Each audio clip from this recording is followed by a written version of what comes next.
Good afternoon बच्चों। Knowledge academy science coaching के YouTube channel में आप लोगों का स्वागत है। और हम लोग पढ़ रहे थे केमिस्ट्री, इसका चैप्टर 9 चल रहा था, कोऑर्डिनेशन कंपाउंड, उप सहसंयोजन यौगिक। ठीक है, इसके 9 लेक्चर हो चुके हैं। आज बच्चों 10वां लेक्चर है। ठीक है, और आज हम लोग पढ़ेंगे बहुलीकरण समाव्यवस्था के बारे में। बच्चों इससे पहले हम लोगों ने क्या क्या पढ़ लिया उसको एक बार देख लेते हैं। हम लोग का टॉपिक चल रहा था समाव्यवस्था, और समाव्यवस्था में देखिए बच्चों, समाव्यवस्था में हम लोगों ने कौन कौन सी समाव्यवस्था पढ़ी। एक पढ़ा हम लोगों ने आयनन समाव्यवस्था। ठीक है बच्चों, दूसरा हम लोगों ने पढ़ा हाइड्रेट समाव्यवस्था, हाइड्रेट समाव्यवस्था। और तीसरा हम लोगों ने पढ़ा बच्चों कौन सा, तो बंधन समाव्यवस्था। उसके बाद चौथा हम लोगों ने पढ़ा बच्चों समन्वय समाव्यवस्था। और पांचवा हम लोग पढ़ने जा रहे हैं बच्चों बहुलीकरण समाव्यवस्था। कौन सा, बहुलीकरण समाव्यवस्था। ठीक है, एक बार देख लेते हैं सब में क्या था। आयनन समाव्यवस्था में आयन की बात हो रही थी, आयन जो है वो एक्सचेंज हो रहे थे। हाइड्रेट समाव्यवस्था में H2O एक्सचेंज हो रहे थे, ध्यान दीजिएगा बच्चों। ठीक है, बंधन समाव्यवस्था में बंधन एक्सचेंज हो रहा था। ठीक है, समन्वय समाव्यवस्था में भाई दोनों के दोनों यानी कि धनायन और ऋणायन दोनों के दोनों ही कैसे थे, कॉम्प्लेक्स थे बच्चों। ठीक है, और अब बहुलीकरण की बात करते हैं। तो बहुलीकरण समाव्यवस्था क्या है, चलिए उसको जान लेते हैं। पहले हम लोग टॉपिक डाल लें, बहुलीकरण समाव्यवस्था। ठीक है, हम लोग बात कर रहे हैं बहुलीकरण समाव्यवस्था की। ठीक है, बहुलीकरण समाव्यवस्था यानी कि पॉलीमेराइजेशन, पॉलीमेराइजेशन आइसोमेरिज्म की बात कर रहे हैं, आइसोमेरिज्म। ठीक है, चलिए इसको समझते हैं बच्चों पहले, उसके बाद इसका डिफिनेशन लिखेंगे। देखिए बच्चों, ये जो बहुलीकरण समाव्यवस्था है ना, इसमें किस चीज की बात होने वाली है ये हम आपको बता दें। इसमें बात होने वाली है मूलानुपाती सूत्र की, मूलानुपाती सूत्र। ठीक है, और बात होने वाली है एम्पेरिकल फॉर्मूला, इसको कहते हैं एम्पिरिकल फॉर्मूला। ठीक है, मूलानुपाती सूत्र एम्पिरिकल फॉर्मूला।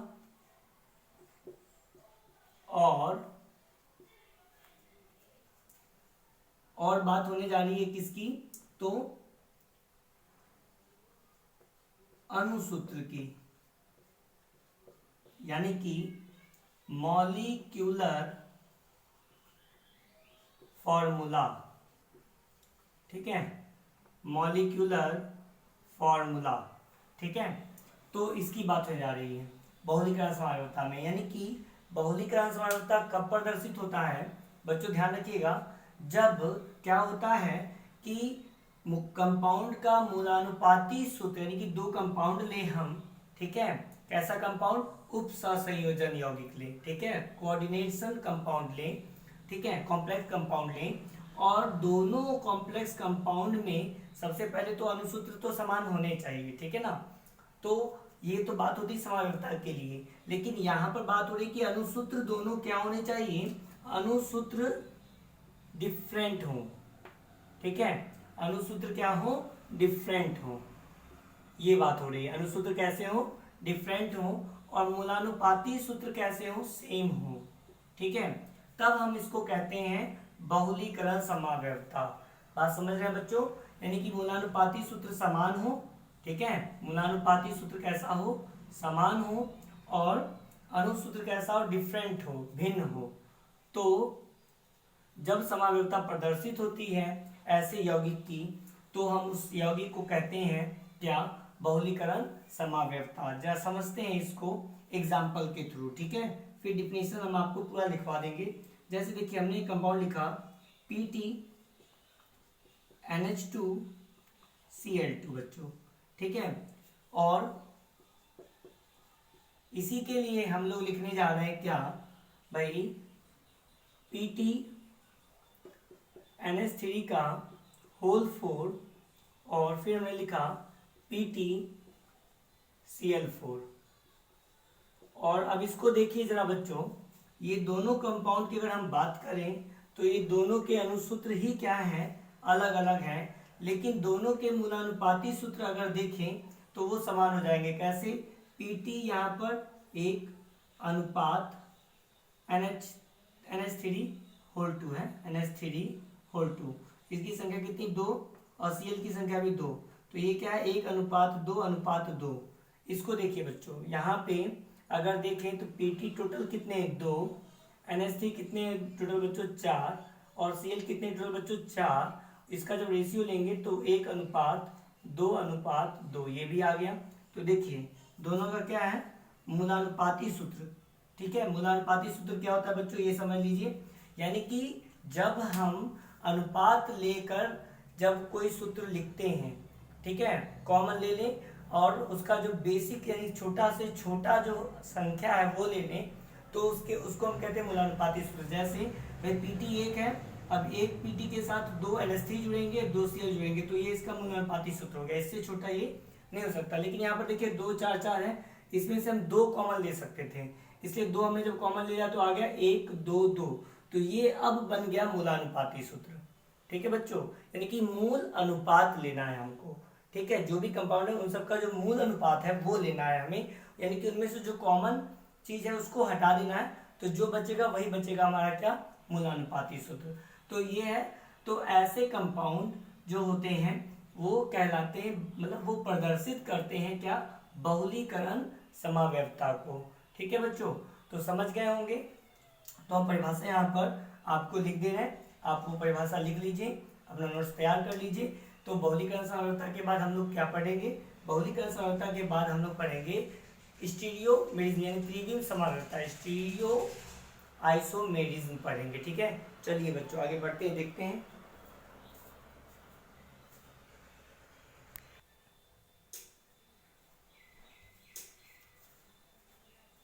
तो ठीक है बच्चों, देखिए ये हमारा क्या है, बहुलीकरण समावयवता की परिभाषा समझ लीजिए। वैसा यौगिक जिसका मूलानुपाती सूत्र समान तथा आणविक सूत्र क्या हो, भिन्न हो, बहुलीकरण समावयवता कहलाता है। ठीक है, एग्जाम्पल नीचे लिखा हुआ है बच्चों, आप इसे लिख लीजिए।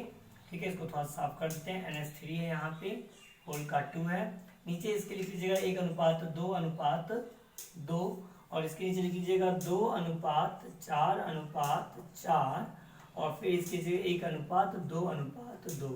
ठीक है, लिख लीजिएगा, और ये आपका बहुलीकरण समावयवता हो गया।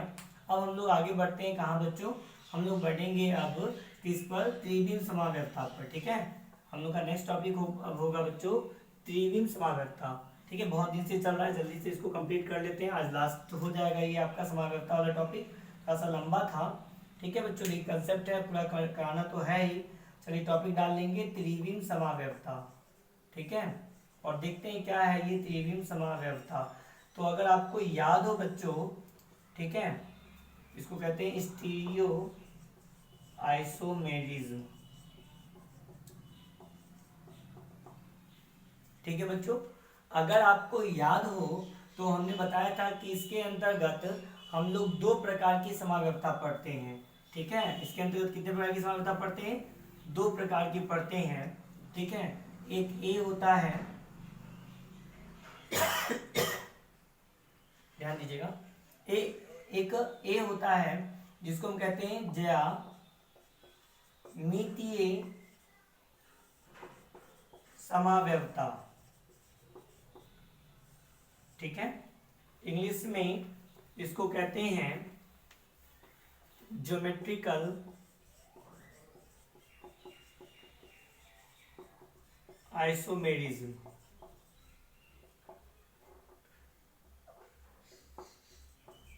ठीक है, और दूसरा बी है।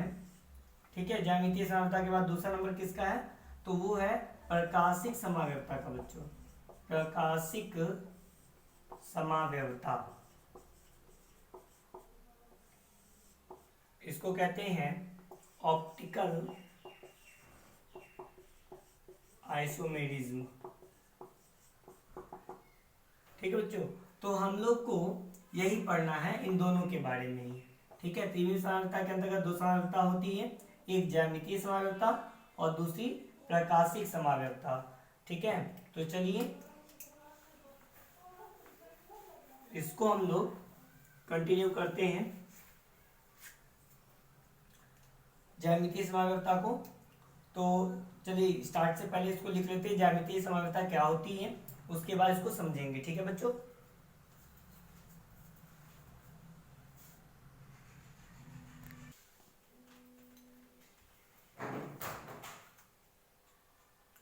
चलिए ठीक है बच्चों, देखिए हम लोग समझते हैं ज्यामितीय समग्रता क्या होती है, इसको देखते हैं।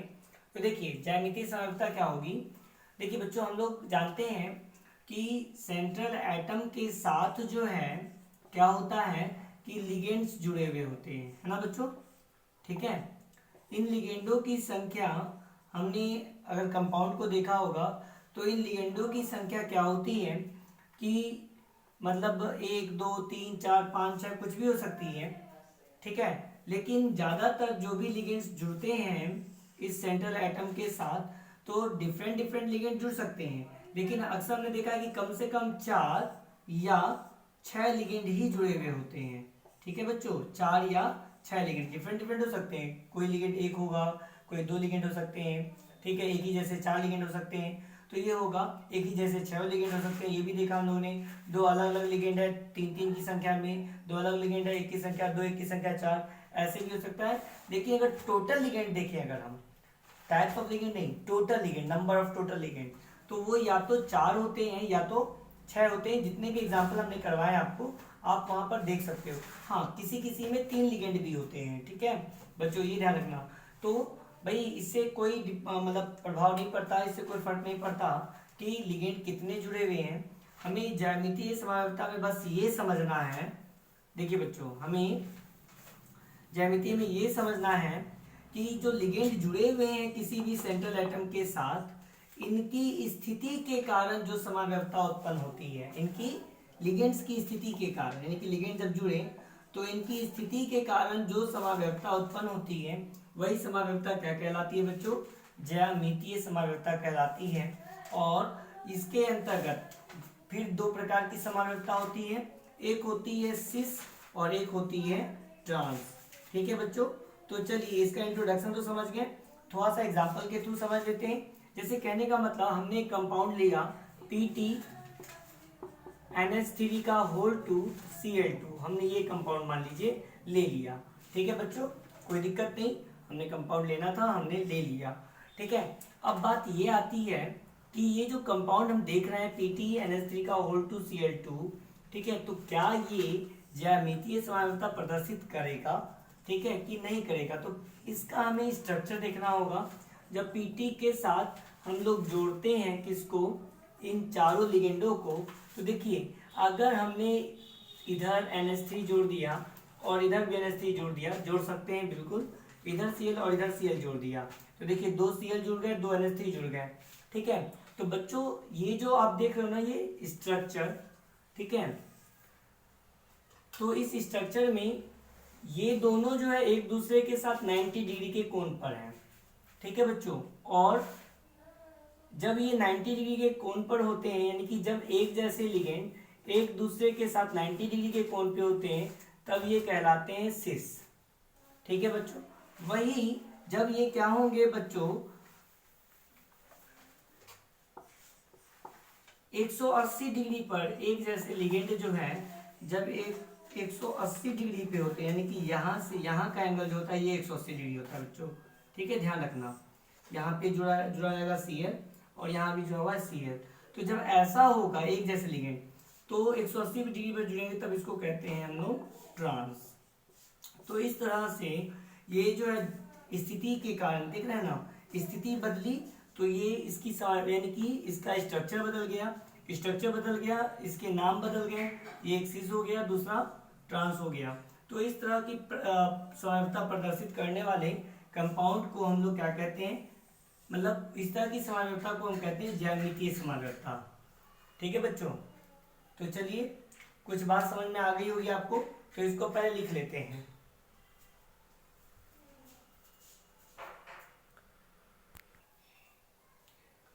ठीक है बच्चों,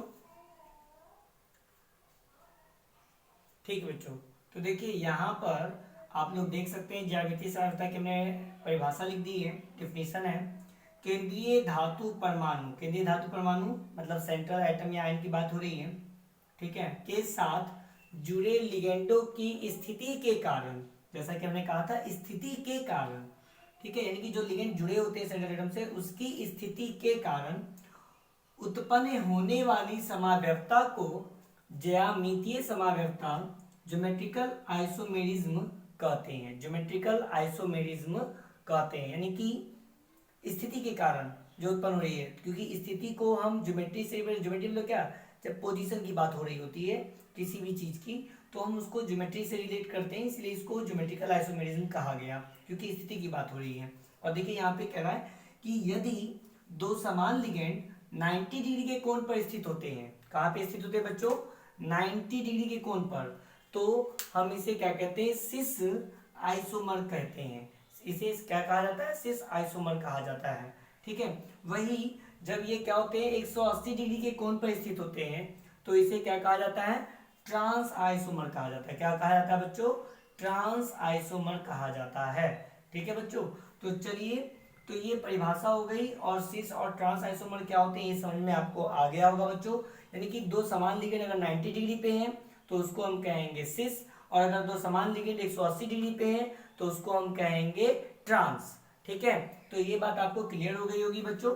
तो चलिए अब इसका जो है एग्जाम्पल देख लेते हैं, ठीक है, और थोड़ा सा एग्जाम्पल से और क्लियर हो जाएगा बच्चों, और बिल्कुल आपको ज्यामितीय समरूपता समझ में आ जाएगी। चलिए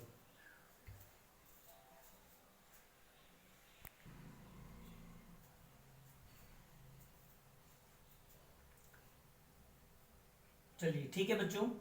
तो देखिए यहाँ पर आप देख रहे हैं कि एक सिस आइसोमर है, एक ट्रांस आइसोमर है।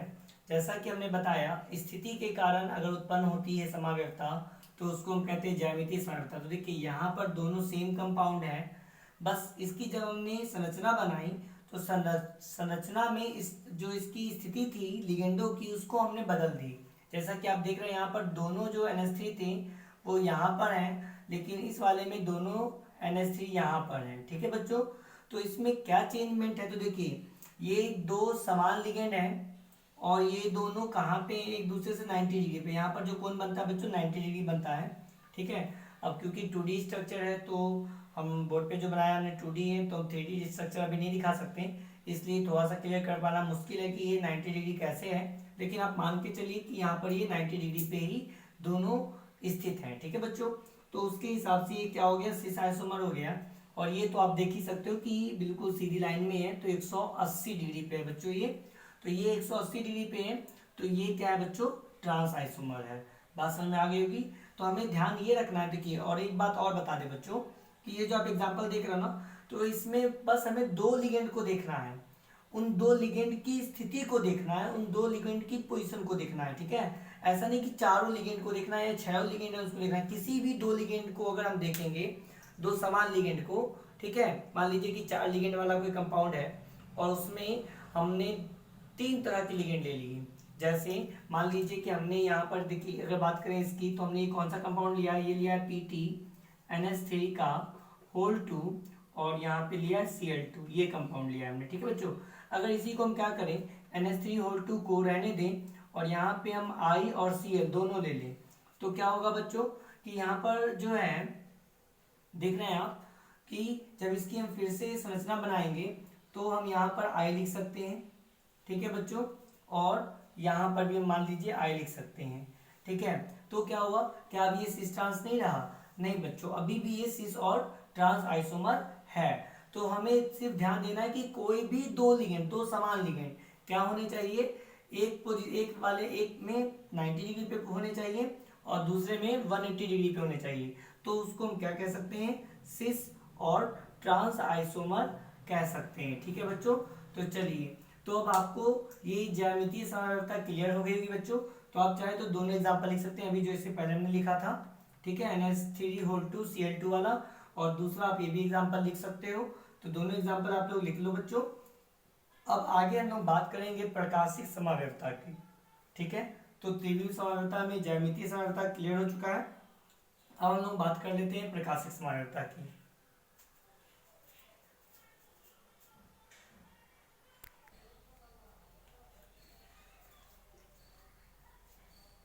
चलिए ठीक है बच्चों, तो देखिए हम लोग ने बात कर ली है कहाँ तक, ज्यामितीय समयावस्था की बात कर ली बच्चों। प्रकाशिक समयावस्था को हम लोग अगली क्लास में डिस्कस करेंगे, ऑप्टिकल आइसोमेरिज्म को। ठीक है बच्चों, और आज के लिए आपके लिए 4 क्वेश्चन है IUPAC नोमेनक्लेचर के, आपको ये बनाने क्वेश्चन, और फिर अगली क्लास में हम इस क्वेश्चन को डील करते हुए हम लोग फिर प्रकाशिक समयावस्था को पढ़ेंगे, और प्रकाशिक समयावस्था के साथ ही आपका समयावस्था टॉपिक कंप्लीट हो जाएगा। इसके बाद बच्चों 1-2 टॉपिक और है उसको पढ़ेंगे, ठीक है, और 1-2 चीज़ें और सीखने वाली हैं, यानी कि 3 लेक्चर और हो सकते हैं बच्चों। तो उन 3 लेक्चरों में हम कोशिश करेंगे कि आपका ये चैप्टर कंप्लीट हो जाए, बहुत दिन से चल रहा है। चलिए कोई बात नहीं बच्चों, ठीक है, आप पढ़ते रहिए, हमारे साथ जुड़े रहिए। अगर कहीं भी कोई भी समस्या हो, कोई भी प्रॉब्लम हो, तो हमें कमेंट बॉक्स में लिख के जरूर बताएं कि सर यहाँ पे हमें प्रॉब्लम है। ठीक है बच्चों, तो आज के लिए इतना ही, इसको सॉल्व करें, अगली क्लास में देखेंगे बच्चों। Thank you.